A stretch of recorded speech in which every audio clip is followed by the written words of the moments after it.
Hello my dear students, once again I am here with another video and this video is for class 8. The chapter we are going to start here, that is chapter number 10, that is minerals and power resources.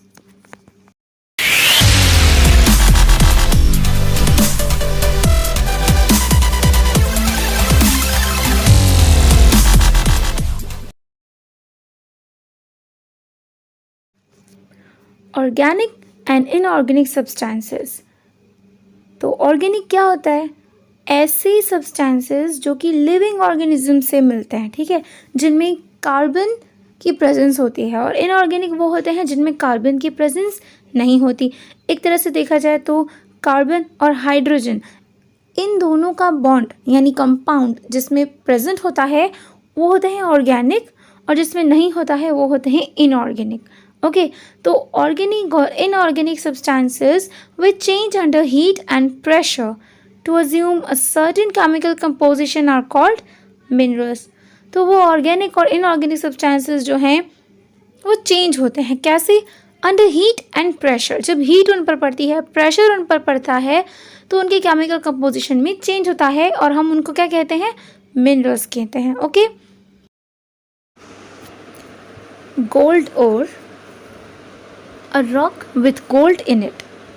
तो minerals जो हमें मिलते हैं, ठीक है, अर्थ के crust में से, वो रॉक के फॉर्म में होते हैं, पत्थरों के फॉर्म में होते हैं। ओके, तो यहाँ पर जो पहला एग्जांपल आप देख रहे हैं, a rock with gold in it, ये जो रॉक है इसमें गोल्ड है। तो ओके, तो ये गोल्ड कंटेन करता है। तो ये गोल्ड का ओर है, इसको एक्सट्रैक्ट करके इसमें से हमें गोल्ड मिलेगा, है ना। Next one is iron ore. ये कुछ एग्जाम्पल्स हैं, ठीक है। Rock with iron in it, ये ऐसे रॉक्स, आयरन ओर्स होते हैं और इसमें से हमें क्या क्या मिलता है? आयरन मिलता है। The next one is copper और, ठीक है, इसमें से इसको एक्सट्रैक्ट करके हमको कॉपर मिलता है। Minerals found in the interior regions of the earth in impure forms are called ores. तो मिनरल्स हमें कहाँ से मिलते हैं? Interior region of the earth. Earth की जो इंटीरियर रीजन्स हैं, ठीक है, अर्थ के जो अंदर के रीजन्स हैं, अंदर के जो एरियाज हैं, ठीक है, वहाँ से हमें क्या मिलते हैं? मिनरल्स मिलते हैं। और वो भी कैसे मिलते हैं? इम्प्योर फॉर्म में मिलते हैं, और उसी इम्प्योर फॉर्म को हम कहते हैं ओर। ठीक है, मिनरल्स जो है वो हमें डायरेक्टली नहीं मिल जाते।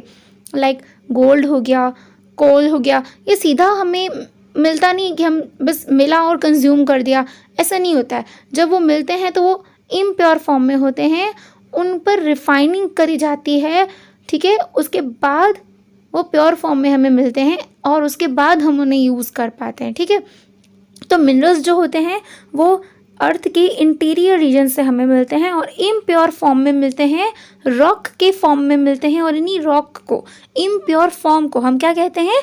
ओर्स कहते हैं। Okay, various minerals are obtained in pure form after refining the ore. Okay, अभी जैसे ऊपर मैंने बताया, ओर को रिफाइन करके प्योर फॉर्म हमें मिनरल्स का मिलता है। Minerals are not evenly distributed. अब ये चीज़ भी समझनी चाहिए क्योंकि मिनरल्स जो हैं वो इवनली डिस्ट्रीब्यूटेड नहीं है। ओके, मिनरल्स जो होते हैं वो हर जगह मिलते हैं, लेकिन हर जगह हमें अलग अलग मिनरल मिलेंगे। ठीक है, यानी एक जगह पे आपको सारे मिनरल्स मिल जाएंगे ऐसा भी नहीं होगा, और हर जगह आपको हर तरह का मिनरल मिलेगा ऐसा भी नहीं होगा। हर जगह कोई ना कोई मिनरल तो है ही, पर अलग अलग। Okay, minerals are gift of nature. तो मिनरल्स जो होता है हम कहेंगे उनको नेचुरल गिफ्ट, नेचर से हमें गिफ्ट मिला हुआ है। They are formed under different conditions in different types of geographical conditions. अब ये भी समझने जैसी चीज़ है क्योंकि मिनरल्स जो होते हैं वो कैसे फॉर्म होते हैं, किस पर बेस होता है, क्योंकि देखो जहाँ पर जैसी जैसी जियोग्राफिकल कंडीशन है उस कंडीशन के अकॉर्डिंग, वहाँ के क्लाइमेट के अकॉर्डिंग मिनरल्स फॉर्म होते हैं। ठीक है, अभी जैसे ऊपर हमने देखा था हीट और प्रेशर की वजह से केमिकल कंपोजिशन जो है उसमें चेंज हो जाता है, तो मिनरल्स बनते हैं, है ना। तो इसमें क्या है कि जैसा जियोग्राफिकल एरिया है, जैसी जियोग्राफिकल कंडीशन है, जिस टाइप का एरिया है, उसमें जिस टाइप का क्लाइमेट है उसके अकॉर्डिंग आपको मिनरल्स मिलेंगे। हर जगह सेम और इक्वल मिनरल्स नहीं होते, ये सब डिपेंड करता है वहाँ के क्लाइमेट पे, वहाँ के जियोग्राफिकल कंडीशंस पे। Okay, they are formed naturally, और ये नेचुरली फॉर्म होते हैं, हमें नहीं बनाने पड़ते, ना ही हमें कोई मेहनत करनी पड़ती है, ये हमें नेचुरली बने हुए मिल जाते हैं। हाँ, ह्यूमन एफर्ट्स की नीड होती है जब ये मिल जाते हैं उसके बाद रिफाइन करने के लिए, ठीक है। उन रॉक्स में से, उन ओर्स में से मिनरल्स को एक्सट्रैक्ट करने के लिए ह्यूमन एफर्ट्स की ज़रूरत पड़ती है। This treasure is created after thousands of years of natural processes in the earth's crust, ठीक है। तो ये जो ट्रेजर है एक तरह का, हम इसे गिफ्ट भी कहते हैं, ट्रेजर भी कहते हैं मिनरल्स को। क्यों? क्योंकि अब देखो मिनरल्स जो होते हैं ना वो हर जगह यूज़फुल होते हैं। हमारी डे टू डे लाइफ में, हमारी एवरीडे लाइफ में भी हम मिनरल्स का बहुत यूज़ करते हैं, ठीक है। इसलिए हम इन्हें ट्रेजर भी कह सकते हैं। तो this treasure is created means ये जो मिनरल्स हैं वो क्रिएट होते हैं after thousands of years of natural processes, ठीक है। तो मिनरल्स जो होते हैं वो कोई छोटी मोटी प्रोसीजर नहीं होती कि बस थोड़ा सा 1-2 दिन लगा, प्रोसीजर हुई और बन गया, ऐसा नहीं है। ये नेचुरली ऑकरिंग सब्सटेंसेस होते हैं, ठीक है, नेचुरली बनते हैं, बट इनको बनने में, इनके फॉर्मेशन में, इनके क्रिएशन में बहुत टाइम लग जाता है। यहाँ पर मेंशन है थाउजेंड्स ऑफ ईयर्स, ठीक है। ये ऐसी नेचुरल प्रोसेस है जिसमें थाउजेंड्स ऑफ ईयर्स लग जाते हैं इनके क्रिएशन में, ठीक है। और इनका क्रिएशन होता कहाँ है? In the earth's crust. Now what is crust? Earth की क्रस्ट क्या होती है? अर्थ की जो फर्स्ट लेयर होती है, very first layer, that is called crust. They can be identified on the basis of their chemical properties such as colour, lustre, density, hardness etcetera, ठीक है। तो इनको कैसे हम आइडेंटिफाई कर सकते हैं? On the basis of their chemical properties. Minerals की जो केमिकल प्रॉपर्टीज़ होती हैं हम उनको उन बेसिस पर आइडेंटिफाई कर सकते हैं। कौन सी केमिकल प्रॉपर्टीज़ होती हैं? तो यहाँ पर है कलर, ठीक है, कलर के बेस पे हम उनको आइडेंटिफाई कर सकते हैं, ठीक है। लस्टर के बेस पे भी हम उनको आइडेंटिफाई कर सकते हैं। लस्टर का मतलब क्या होता है? उनमें जो शाइन होती है, चमक होती है, उसके बेस पे। उसके बाद डेंसिटी है, हार्डनेस है, तो इन सभी के बेस पे हम क्या कर सकते हैं? उनको आइडेंटिफाई कर सकते हैं। Minerals supply raw materials to industries and make the nation prosperous. Minerals जो होते हैं वो इंडस्ट्रीज़ को रॉ मटेरियल्स प्रोवाइड करते हैं, सप्लाई करते हैं। तो अल्टीमेटली जो मिनरल्स हैं वो नेशन की प्रॉस्पेरस, मतलब नेशन को समृद्ध बनाते हैं। कैसे? तो मिनरल्स यानी रॉ मटेरियल्स जब इंडस्ट्रीज़ को ज़्यादा से ज़्यादा सप्लाई होंगी तब उसमें से वो मटेरियल्स में से क्या बनेगा? ऑब्जेक्ट्स बनेंगे, सब्सटेंसेस बनेंगे, बहुत सारे अलग अलग चीज़ें बनती हैं, हम फिर उनको यूज़ करते हैं। तो अल्टीमेटली क्या होता है? नेशन की प्रॉस्पेरस बढ़ती है, नेशन जो है वो समृद्ध बनता है। So minerals are the backbone of the national economy. इसलिए मिनरल्स को बैकबोन कहा गया है, किसका? नेशनल इकोनॉमी का। Types of minerals.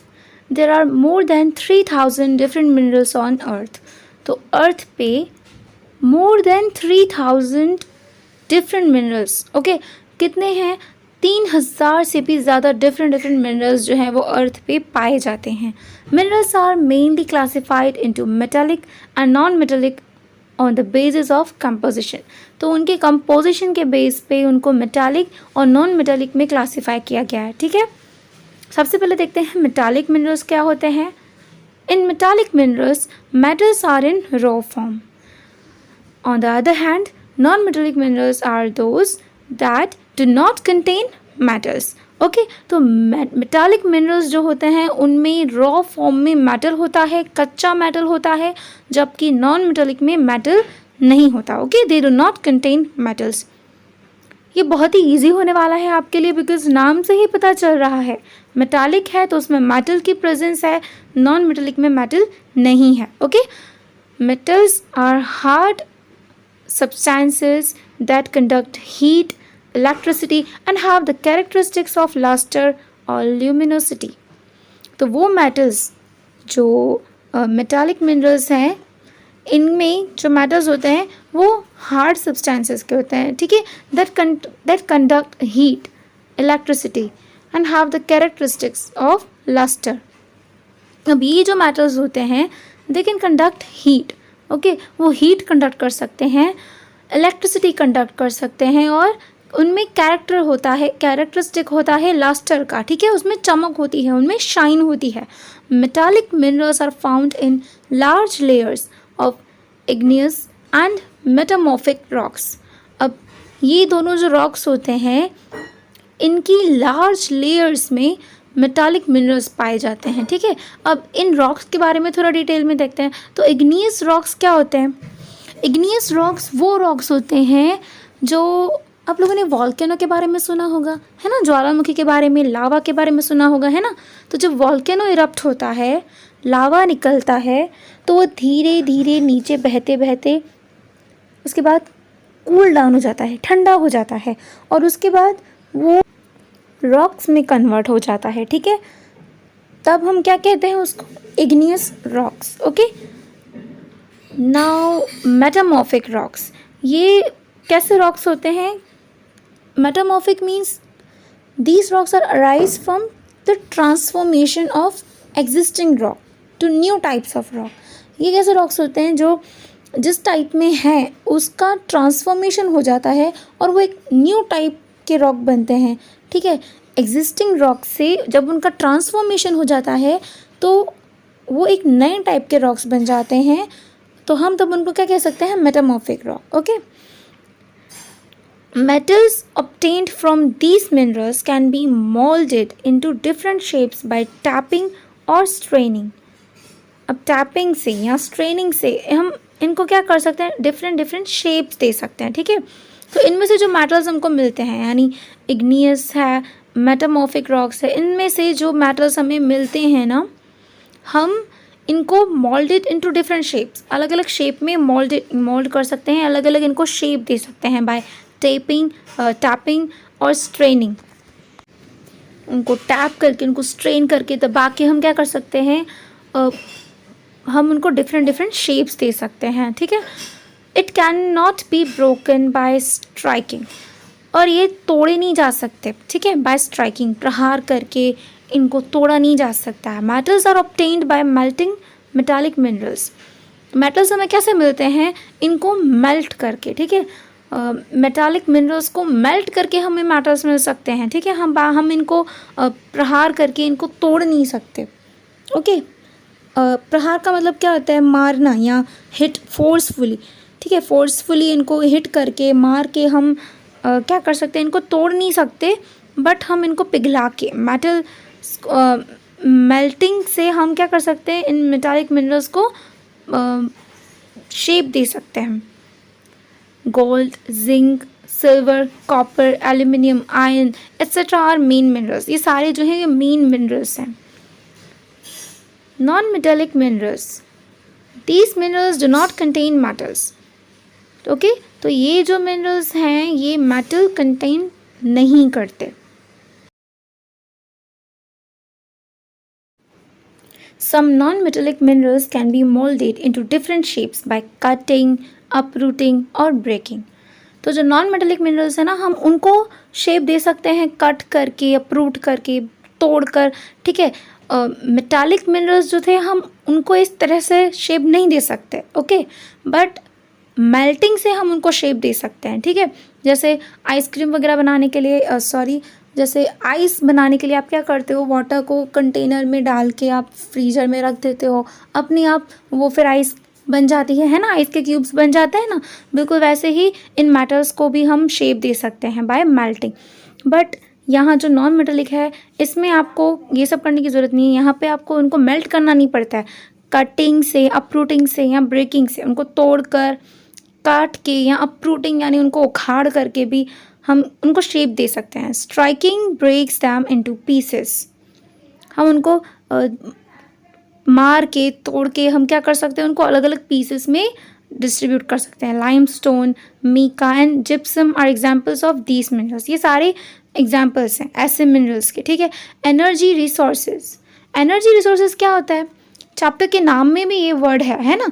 Energy resources मतलब वो रिसोर्सेज जिससे हमें एनर्जी मिलती है, जो एनर्जी जनरेट कर सकते हैं, जो पावर जनरेट कर सकते हैं, ठीक है। जैसे कि कोल है, पेट्रोलियम है, ये नॉन मेटेलिक मिनरल्स हैं और इनको हम एनर्जी रिसोर्सेज भी कहते हैं, क्योंकि इनसे क्या होता है? इलेक्ट्रिसिटी जनरेट होती है, पावर जनरेट होता है, कहीं ना कहीं एनर्जी प्रोड्यूस हो रही है। Non-metallic minerals are found in the sedimentary rocks of the plains and the fold mountains. अब sedimentary rocks क्या होते हैं? माउंटेन्स पर से जब रिवर्स का फ्लो होता है, ठीक है, तो छोटे छोटे मड के जो पार्टिकल्स हैं, सैंड के पार्टिकल्स हैं, छोटे छोटे पेबल्स हैं, वो धीरे धीरे क्या होता है, फ्लो में नीचे बहते जाते हैं, और नीचे जब आते हैं ना बॉटम पे, तो वो धीरे धीरे सेटल हो जाते हैं। ऐसे ही उसकी एक लेयर बन जाती है, फिर दूसरी लेयर, तीसरी लेयर, ऐसे लेयर्स बनती जाती हैं, और जैसे जैसे लेयर्स बनती हैं ना, तो नीचे की जो लेयर्स हैं वो स्क्वीज़ होती जाती हैं, ठीक है, उन पर प्रेशर पड़ता है तो वो स्क्वीज़ होती जाती हैं, और ऐसे ही जो लेयर्स बनती हैं वहाँ पे उन लेयर्स में से रॉक्स बन जाते हैं, और उन्हीं को हम कहते हैं सेडिमेंट्री रॉक्स, ठीक है। Mineral fuels such as coal and petroleum are also found in sedimentary layers, और इन्हीं लेयर्स में से हमें कोल और पेट्रोलियम जैसे मिनरल फ्यूल्स हमें मिलते हैं।